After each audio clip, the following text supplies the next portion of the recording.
Rasa bela sungkawa ya, tanggung jawab sebagai seorang kepala daerah. Saya minta pertanggungjawaban mungkin karena bapak saya di situ bukan seperti yang orang-orang pikirin. Bapak saya bukan mulu. Bapak saya di situ kerja sama tentara. Netizen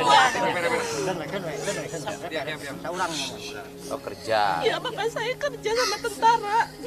Rasa bela sungkawa ya, tanggung jawab sebagai seorang kepala daerah yang meninggal itu meninggalkan anak, meninggalkan istri. Sehingga yang pertama untuk anak-anaknya yang belum menikah itu menjadi tanggung jawab gubernur.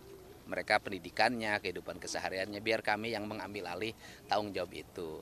Kemudian untuk keluarga korbannya ya tadi ada rasa empati dari Pemprov Jabar untuk disampaikan kepada keluarganya untuk biaya pemulasaraan jenazah. Dan untuk kegiatan-kegiatan ritual yang biasa dilakukan dalam sebuah keluarga ketika ada yang meninggal dunia. Kita tadi sudah sampaikan nilainya per orangnya berapa. Nah itu langkah-langkah yang kita berikan saat ini. Berapa Pak tadi Pak nilainya Pak? Oh ya nilainya per orang 50 juta.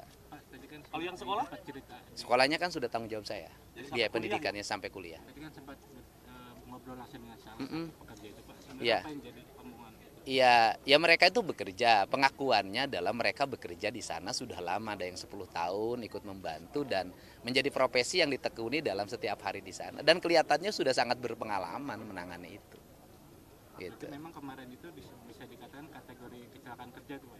Ya kalau dia sebagai pekerja dan kemudian peristiwa itu terjadi pada saat dia bekerja ya kecelakaan kerja.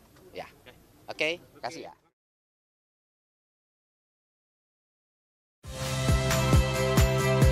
Saya Friska Clarissa.